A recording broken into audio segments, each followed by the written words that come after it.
Hey everybody, welcome to Starting a Counseling Practice. This is Kelly Higdon, and today I'm joined with Karen Carlson, a psychologist in Cape Cod, who's here to share her story to inspire you. I am really thrilled to introduce you to her. I've walked alongside her through different parts of her journey in private practice, and her story is sure to encourage you. So welcome, Karen.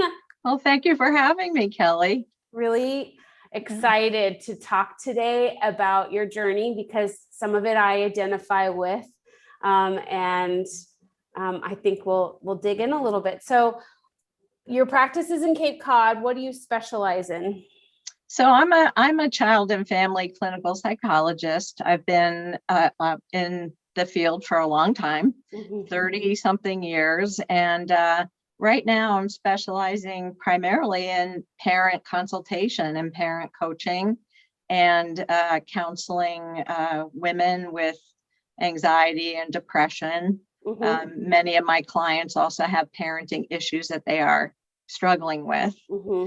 And I'm doing also some psychological evaluations for a school district in my area. Wow. So why private practice, and when did you decide to take that leap? What did that all look like? Well, it was something that was that I may not have ever chosen. I was working in the public sector, loving the work that I was doing. And I liked the predictability of it. I liked the regular paycheck and all of that. And I still had a child going through college. But in 2017, I developed a chronic illness that really made it not possible for me to do a 9-to-5 job under fluorescent lighting and not being able to control my schedule. So that was a really dark moment when I realized I couldn't do what I had planned to do until retirement, and spent almost 2 full years on disability. And during that time, I was realizing that I thought that I still had a lot to give. And I didn't want to be 60 years old and on disability and heading into retirement. So I sort of realized, kicking and screaming, that private practice was probably the way to do that. What made you kick and scream about it? Oh, Kelly, I was so fearful of going into private practice. I am not entrepreneurial in a lot of ways. I'm not, I had considered private practice on and off and had said, I think that's a lot of work and it's a lot of responsibility. And I was worried about not getting a regular paycheck. And because of my illness, I think I becoming unable to do my work, I had a real crisis of self-confidence. And when you're doing a private practice, you're putting yourself out there. And that was very scary for me. I was very fearful. If you look back at my first Loom recording, you'll see it. I can see the fear in my eyes. So I was worried about, I didn't know if I had it in me to be a business person. When you say Loom recording, for those that don't know, in boot camp, we encourage our members to record themselves at the beginning of the process. So that way they can reflect and see the changes. Sometimes it's just even physical, like you said, like looking at your face, you could see the fear. Because I don't see fear today looking at you. No, not at all. No. What do you think helped you maybe walk along? I know the fear didn't go away immediately. Let's just talk about that. It doesn't just disappear. And it does come back every so often with different levels of growth, but what helped you walk alongside it better? Well, it is a relationship that you always have with a little bit of fear. But I think that for me, giving it all over to my higher power has a lot to do with it. And I think that the Zinni Me process, the boot camp process, takes you through it so carefully, step by step, that if you get stuck in one place, you can you can always go back. And so that's how I manage that fear. What do I need to learn again? What haven't I learned that I need to learn? And sort of just meeting it with, okay, what actions do I need to take? And really, the universe has really taken care of me in a lot of ways. So sort of giving it over, trusting the process.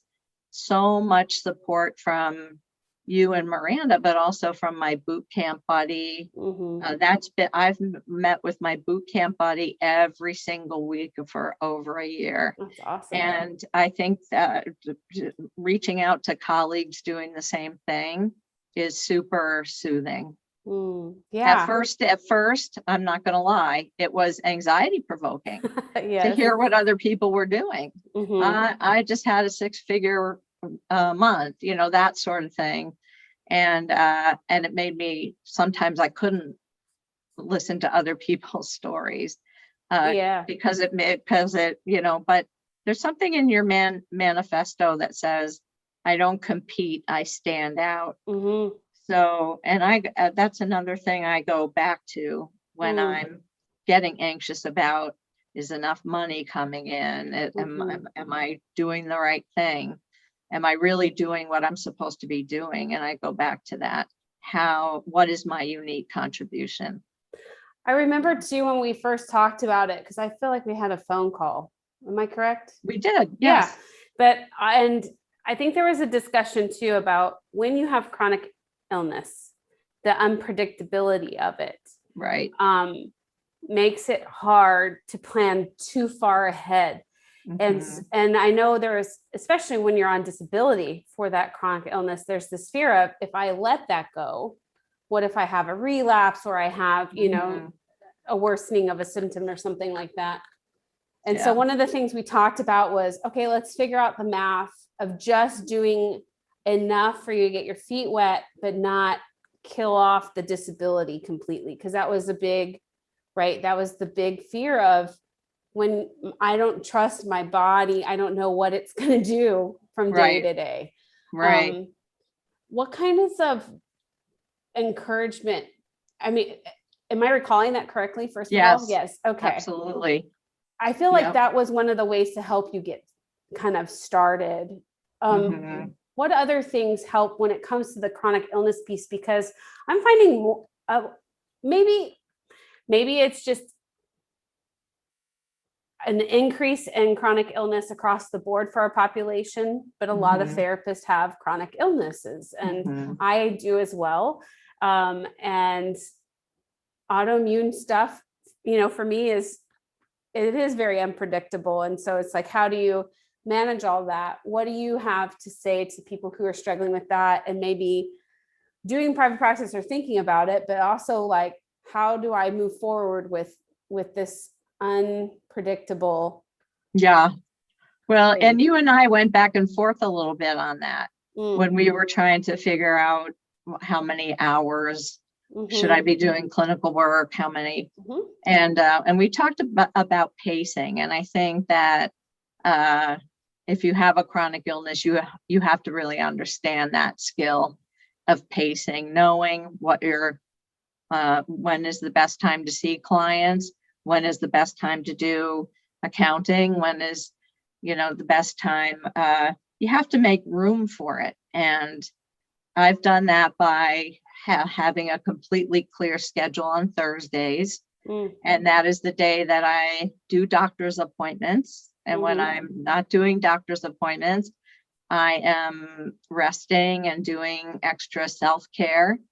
If I have a severe migraine, my issue is migraine. If I have a severe migraine and really feel like I can't serve the client, then I can move my appointment to Thursday. And so just knowing that I have that, it's Thursday, just knowing that I have that, and it's absolutely off limits for regular appointments. And that might have even been your idea, Kelly. So that's how I've managed, right? It's helpful to have at least one full day off, so that, yeah, that's when my doctor's appointments are and all of that, and where I can flex things around if I need to. Yeah. Mhm. And then just being sort of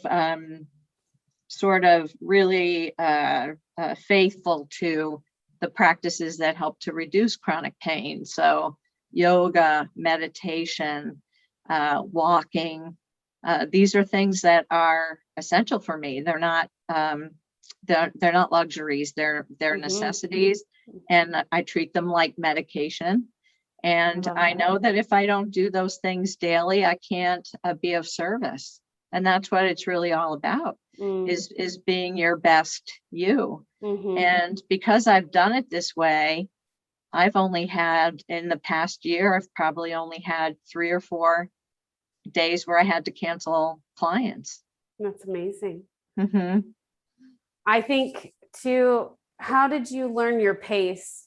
For me, it's kind of, I think of it like bowling with bumpers, like you're going for the easy shot, but every so often it hits the edge and you're like, oh, no, I don't want to go that way. What was that discovering your pace like? How did that happen? Well, I think it's ongoing. I don't think it's something that you figure out once and then you're done with it.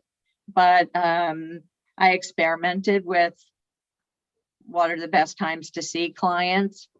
I figured out that early morning is best for me. So I do an 8 o'clock, a 9 o'clock, sometimes a 7 o'clock. And I've also done things like, it's only recently that I've learned late afternoons are not a good time for anything. So I end my day at 4:30.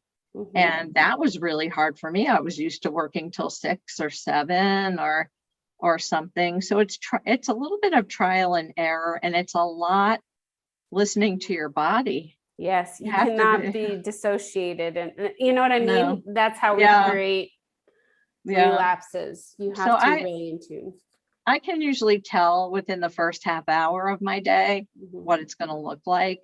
I'm affected by weather. I'm affected by poor sleep. And if I had a migraine, like yesterday, I had a pretty bad migraine. So today it's a day to sort of take it a little bit easy and do less.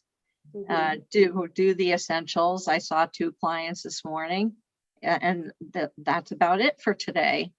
And just so good planning, really having goals and objectives, having that parked somewhere, like on a Trello board or something, so that when I'm able to work, I know exactly what I need to do.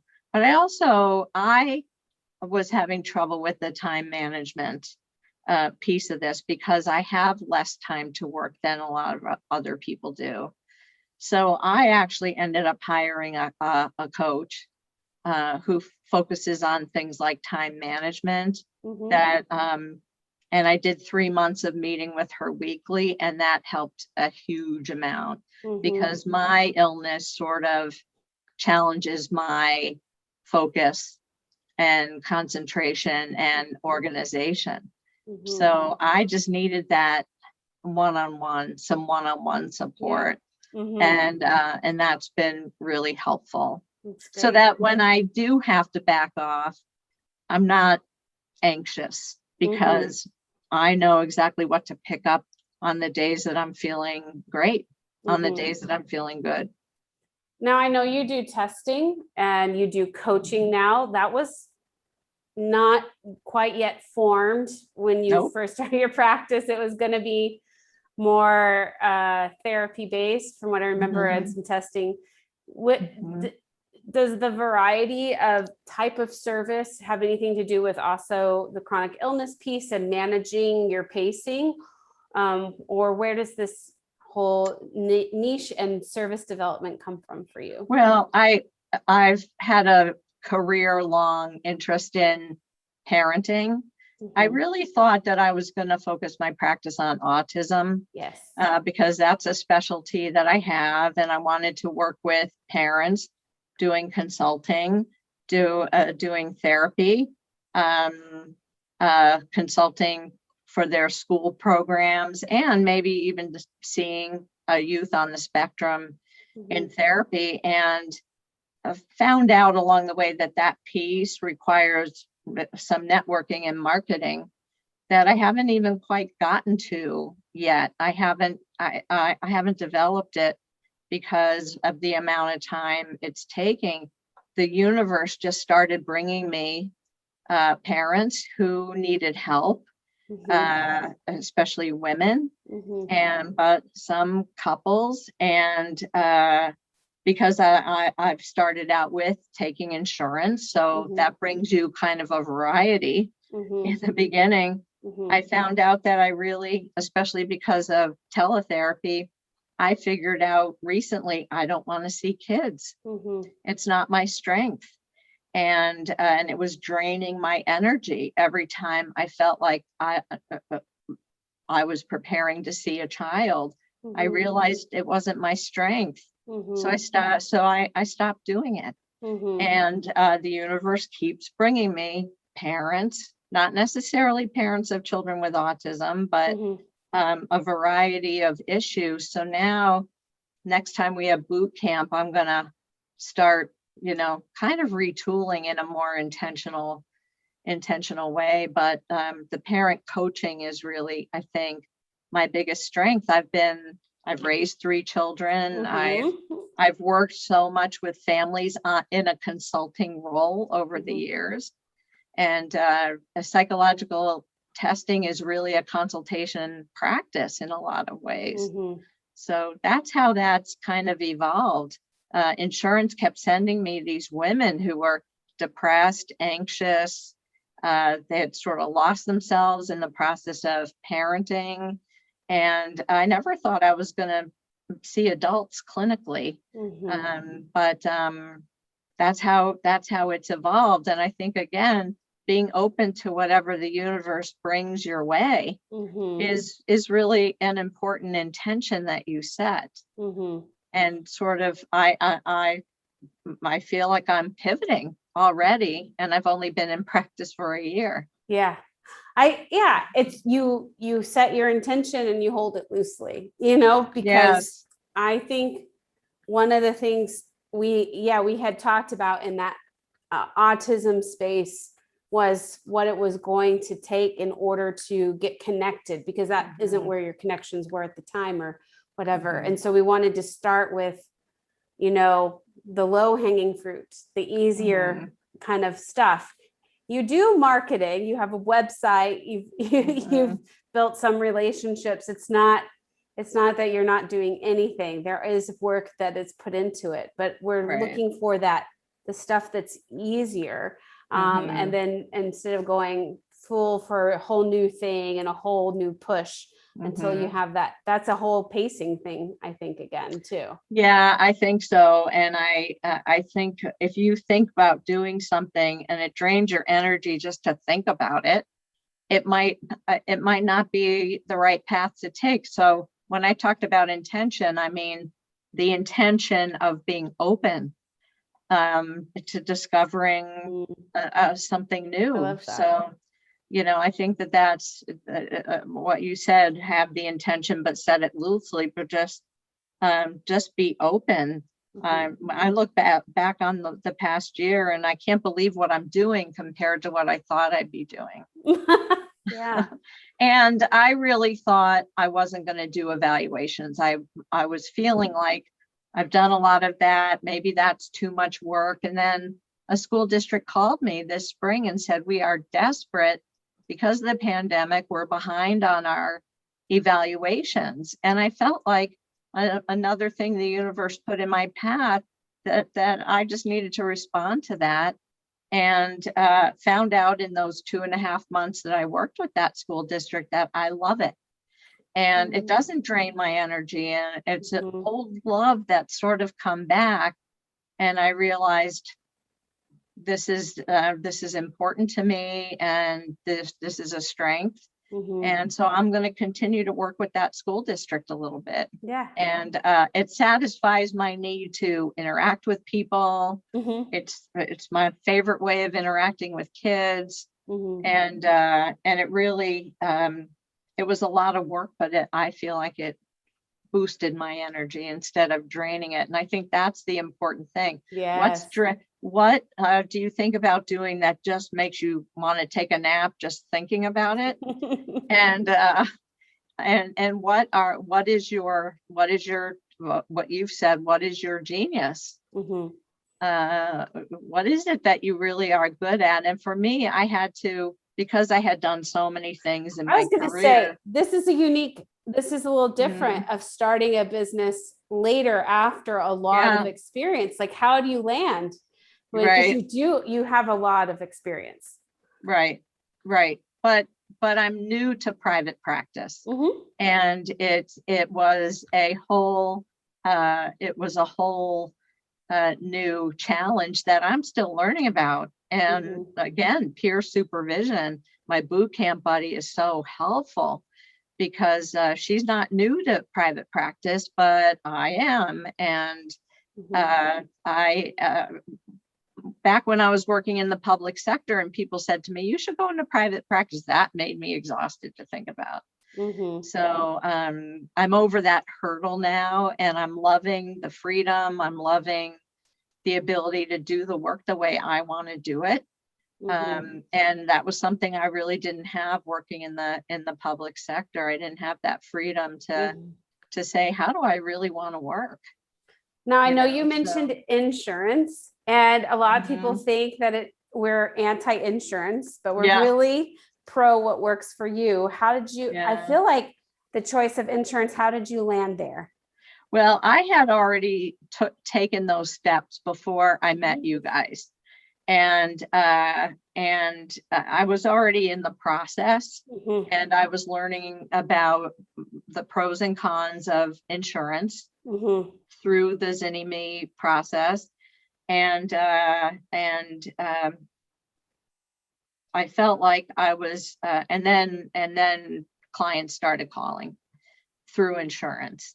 And I decided that it was more important to me to get started on doing work, and because of my anxiety around it, to actually start working, doing all the marketing to do the work to end up in a private pay practice.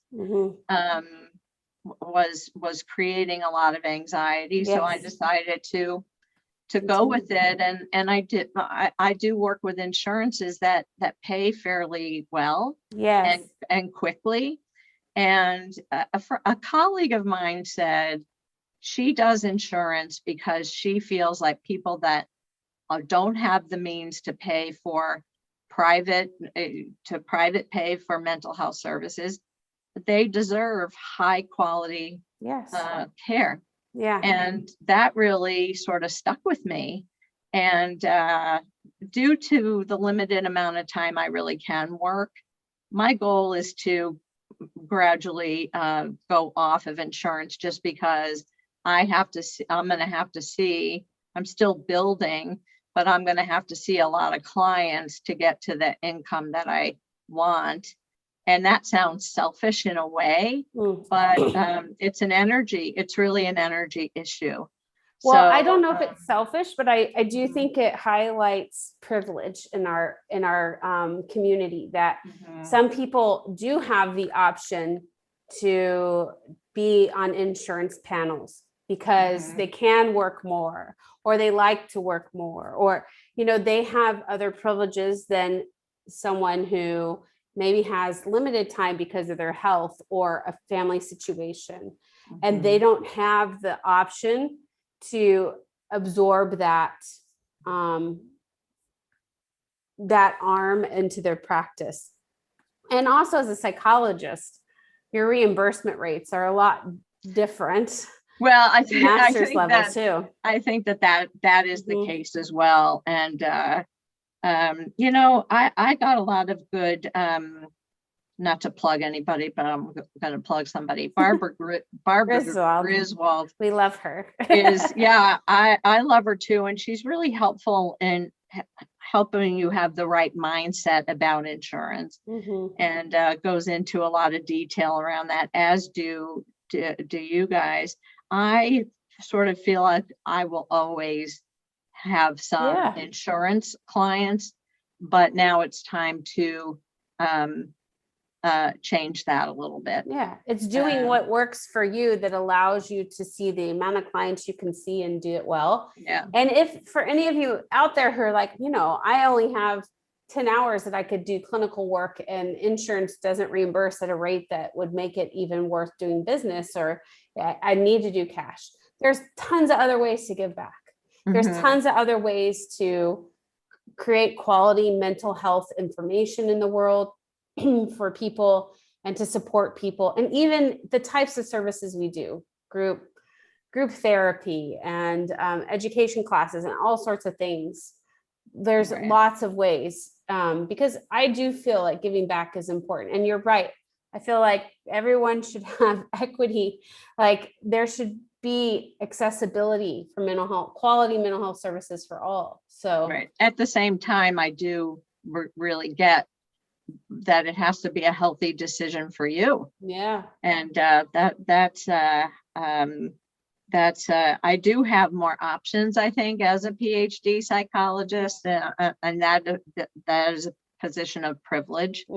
And you talk so much about all the different ways that you can sort of that you can give back, and so sort of reaching private pay clients is something that I was afraid to do because I was so afraid of marketing. And now a year later, I'm so much more confident that in the next part of this year, I'm going to be doing a lot more on that marketing and getting the word out, but also sharing what I know through blogging, and which is free to the public, and having more flexibility to do those things, seeing fewer clients, but being able to do get out what I know. And I think that's just sort of like your niche, right? You start out with this one idea and it's kind of morphed. And that's how practice is. You start out with a model and it morphs over time as your needs change, as your clients' needs change, as your desires and what gives you joy changes. You flex around that it's all learning and responding and having compassion for yourself to give your life the business that it needs. And in the beginning, I didn't know what it was I was marketing or sharing. And I'm going to plug your program again because there's so many writing activities that you assign that help you to explore this issue of what do I do best? What is it I want to put out there in the world? And it's very important if you're going through the program to really do those exercises, because that's how I got started in even thinking about.